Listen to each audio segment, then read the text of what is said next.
Enfants du Seigneur, bien-aimés de Dieu, bonjour, que sa paix, sa grâce en soit sur vous toutes et tous. Je vais lire pour vous et avec vous en Lévitique chapitre 21. Je vais lire tout le chapitre. Pour vous, soyez attentifs et attentifs à ce que je vais lire et je vous demande de le lire par après pour vous-même afin de prendre connaissance des différents prescrits de l'Éternel ici. Je vais lire tout le chapitre parce que c'est un chapitre qui concerne les sacrificateurs du temps de Moïse. L'Éternel qui dit à Moïse, parle aux sacrificateurs fils d'Aaron et tu leur diras, un sacrificateur ne se rendra point impur parmi son peuple pour un mort, excepté pour ses plus proches parents, pour sa mère, pour son père, pour son fils, pour son frère, et aussi pour sa sœur encore vierge, qui le touche de près lorsqu'elle n'est pas mariée. Chef parmi son peuple, il ne se rendra point impur en se profanant.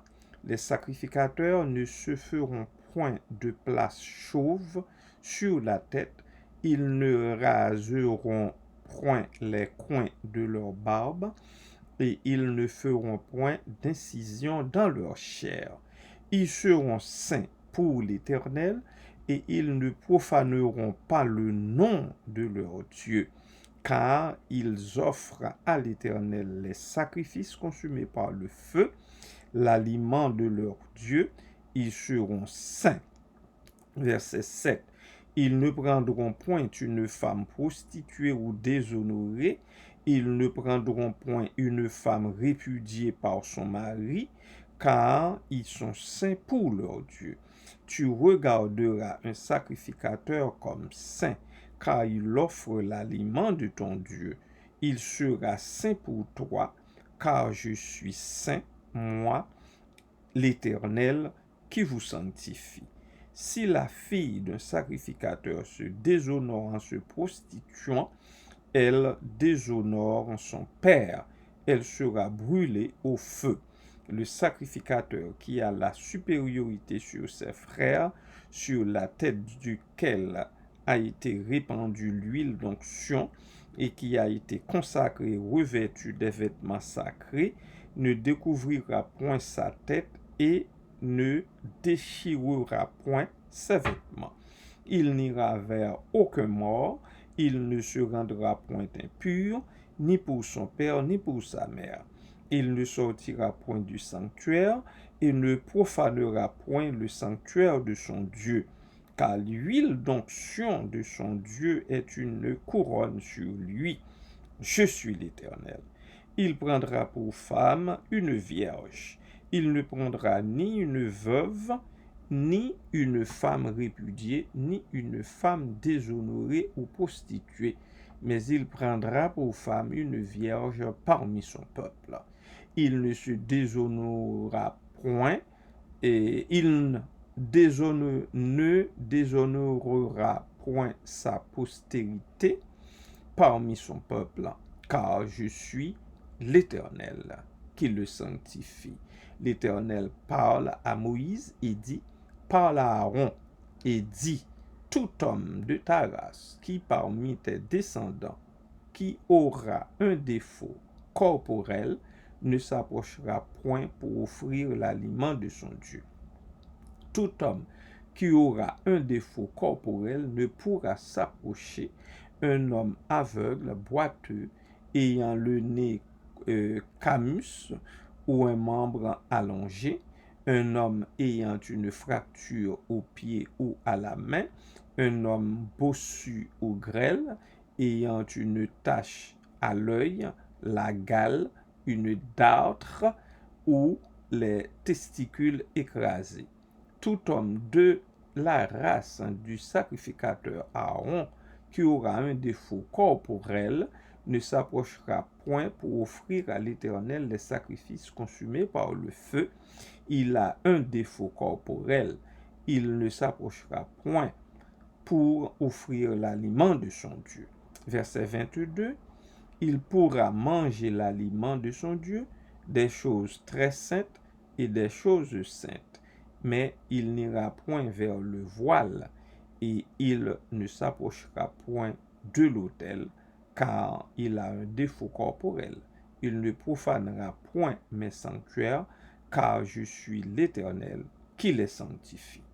C'est ainsi que parla Moïse à Aaron et à ses fils et à tous les enfants d'Israël.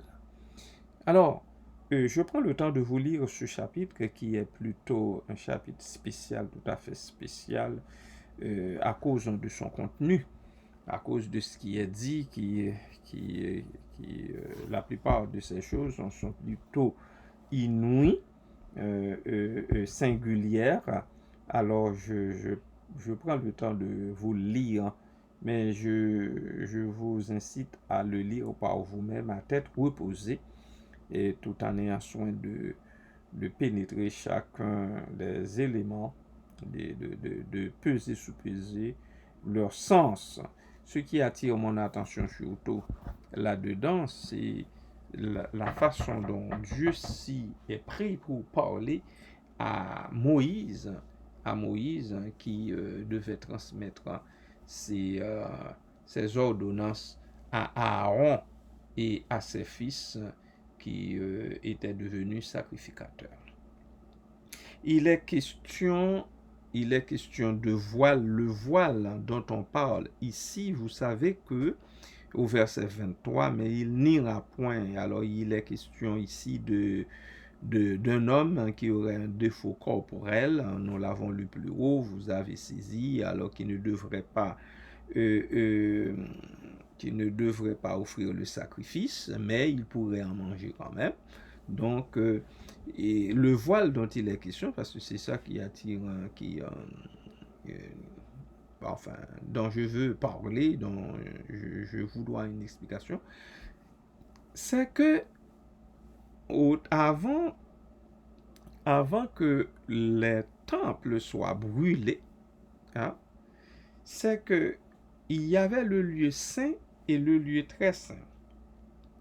Les sacrificateurs pouvaient pénétrer dans les lieux saints à l'année longue pour offrir les sacrifices du peuple, d'ailleurs les sacrifices pour eux-mêmes, et ensuite les sacrifices du peuple à Dieu. Mais le lieu très saint, lui, alors, était séparé du lieu saint par un voile. Alors, le lieu très saint, c'est seulement le souverain sacrificateur qui pouvait y entrer une fois l'an. L'auteur de l'épître aux Hébreux nous l'explique très bien. Hébreux chapitre 9, chapitre 10 en parle. Tu voulais avoir un esprit plus éclairé là-dessus, allez lire Hébreux chapitre 9 et chapitre 10 et vous comprendrez un peu plus. Alors, le souverain sacrificateur y est entré une fois là, avec 2 portions de sang, bien entendu, une portion pour lui-même et une portion pour le pardon des péchés du peuple. Mais, à la crucifixion du Seigneur, après que le Seigneur ait poussé de son dernier cri, je pense que c'est en Jean chapitre 18, évangile de Jean chapitre 18, j'avais pas l'intention de parler de tout ça là. L'évangile de Jean, chapitre 19 de référence,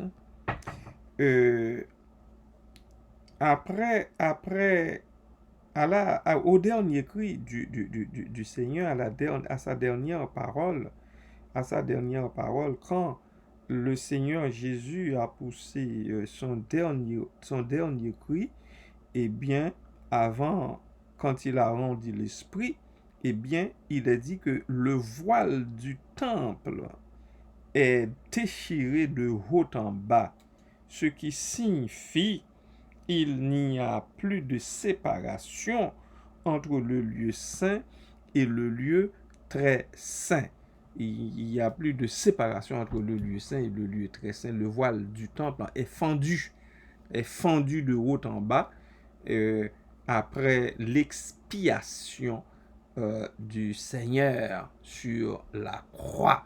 Le voile du temple est fendu de haut en bas, et puis il n'y a plus de cachette. Tout ce qui était en arrière de ce voile, vraisemblablement épais, empêchant à tout le monde de voir ce qui se passe de l'autre côté, eh bien, était fendu. Le voile du temple est fendu de haut en bas.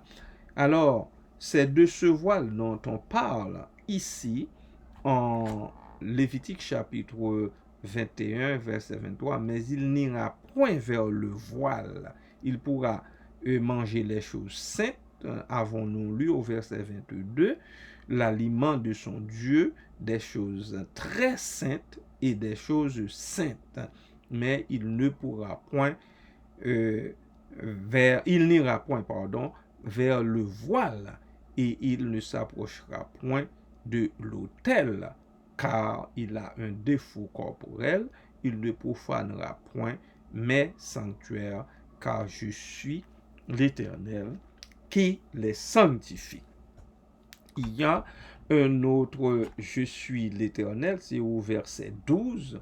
Il ne sortira, ça c'est le sacrificateur, il ne sortira point du sanctuaire, parce que ça parle d'un sacrificateur au verset 10, de sacrificateur qui a la supériorité sur ses frères, sur la tête duquel a été répandue l'huile d'onction, et qui a été consacré et revêtu des vêtements sacrés, ne découvrira point sa tête et ne se déchirera point ses vêtements, Il n'ira vers aucun mort, il ne se rendra point impur, ni pour son père, ni pour sa mère. Il ne sortira point du sanctuaire et ne profanera point le sanctuaire de son Dieu, car l'huile d'onction de son Dieu est une couronne sur lui. Je suis l'Éternel. Je suis l'Éternel. Ça, c'est le verset 12 du chapitre. Et au verset 15, il dit aussi, il ne déshonorera point sa postérité parmi son peuple, car je suis l'Éternel qui le sanctifie. Alors, c'est l'Éternel Dieu qui sanctifie. Ainsi, il vient avec les interdictions que nous voyons ici de façon particulière, des interdictions pour les sacrificateurs, pour le souverain sacrificateur et les sacrificateurs. Alors, c'est ce sur quoi je voulais attirer votre attention aujourd'hui. Alors, bien sûr, il y en a qui disent, mais ça ne me concerne pas. Oui, il ne nous concerne pas, il ne vous concerne pas, mais ça concerne quand même le peuple de Dieu. Nous devons être au courant, nous devons savoir aussi pourquoi Dieu a-t-il donné ces ordonnances à Moïse, ordonnances que Moïse devait passer aux sacrificateurs. À son époque, c'était Aaron et ses fils des sacrificateurs. Et je pense que jusqu'ici, dans le judaïsme, cela perdure. On continue, même s'il n'existe plus de temple depuis plus de 2000 ans, où des sacrifices en sont pour offerts, mais quand même, les gens qui connaissent Dieu, qui servent Dieu, ils savent à quoi s'attend le Seigneur leur Dieu, alors ils se comportent devant lui comme il le demande. Que le Seigneur nous bénisse tous, qu'il nous fasse grâce et miséricorde, qu'il nous épargne. Merci que nous devons lui dire merci de nous épargner ces choses, parce qu'en Christ, il n'existe plus de souverain sacrificateur, parce que Christ étant le sacrificateur par excellence. Il s'est offert lui-même comme souverain sacrificateur. L'auteur de l'Épître aux Hébreux va le dire, il y est entré une fois pour toutes dans le lieu très saint avec son propre sang. Et ainsi, depuis, eh bien, les sacrifices ont cessé.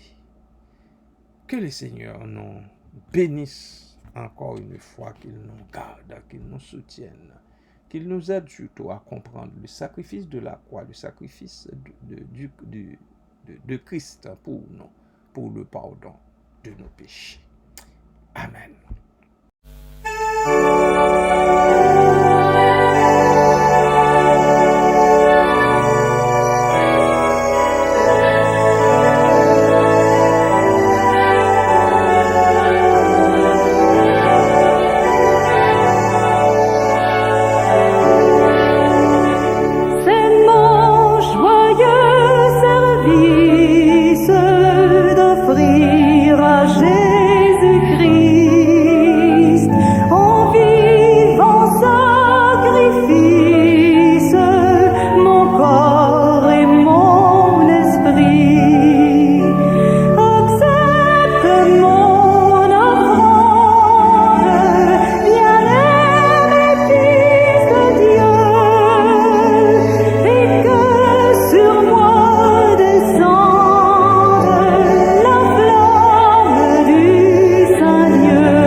Tendre Père, merci infiniment pour ton Christ que tu as oint toi-même et que tu nous as envoyé pour nous racheter du péché, de la malédiction, de la mort.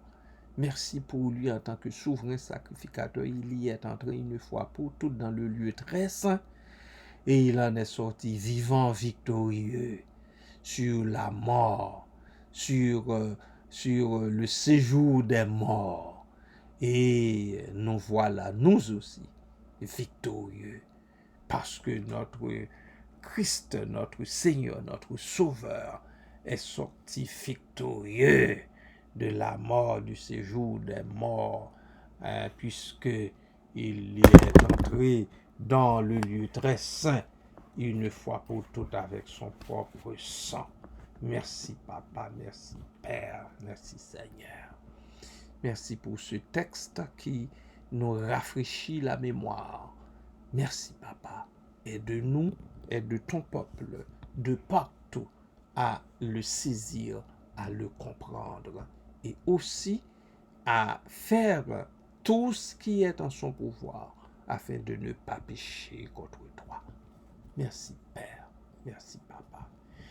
Les bien-aimés sont devant toi, Seigneur, les bien-aimés que nous ne voyons pas, qui restent encore, qui préfèrent rester encore chez eux à cause de la pandémie, Seigneur, dont ils auraient peur. Je te prie pour que dans ta grâce tu interviennes, Seigneur, dans leur vie. Que dans ta grâce tu étendes tes mains bénissantes sur chacun d'eux, sur chacune d'elles. Vois notre sœur Mona Soukiak particulièrement. Papa, visite-la, soutiens-la dans ta grâce. Fais-lui miséricorde, ô Dieu. Fais-lui miséricorde, ô Dieu. Raffermis ses membres, Seigneur, qui faiblissent. Fais grâce, Seigneur. Parle-lui, Seigneur. Parle à son cœur. Papa, parle à son cœur. Aide-la, préserve-la, ô Dieu, de toute chute, de toute embûche. Accorde-lui ta grâce et ta paix. Merci, Père. Les autres personnes âgées, Seigneur, dont les membres ne sont plus capables de soutenir le corps, de porter le corps, surtout les membres inférieurs. Je les remets entre tes mains. Visite-les, ô Dieu. Soutiens-les dans ta grâce. Merci parce que la plupart d'entre eux font beaucoup d'efforts pour être là, pour se joindre au corps de Christ, pour venir dans l'assemblée, dans la communauté, afin qu'ensemble nous fassions monter jusque devant toi nos cris de remerciement et d'action de grâce, afin que nous chantions tes louanges ensemble avant d'être exposés à ta parole. Merci Seigneur pour ces personnes. Continue de leur faire grâce et miséricorde, ô Dieu. Sœur Édouard, que je ne vois pas, est devant toi. Sœur Jeannette Louis Saint est devant toi, Seigneur. Là où elle est, Seigneur, visite-la, Seigneur. Fais miséricorde. Sœur Résia Merveille, Seigneur, devant toi, Seigneur. Merci, Père. Merci pour elle. Merci pour ces personnes bien qu'agis, qui luttent de toute leur force, ô Dieu, pour participer aux différents services divins. Merci, Papa. À toi, à Jésus-Christ, au Saint-Esprit, soit gloire, honneur, puissance et majesté, dès avant tous les temps et au siècle des siècles. Amen. Bien-aimés du Seigneur, soyez richement bénis en lui. Amen.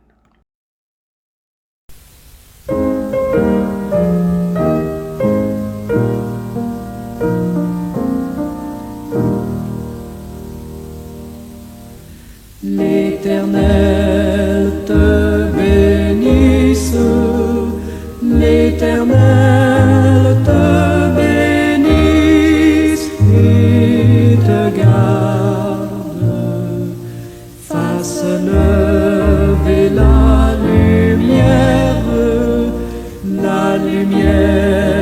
de sa face sur toi, use de grâce envers toi et te donne la paix, et te donne la paix.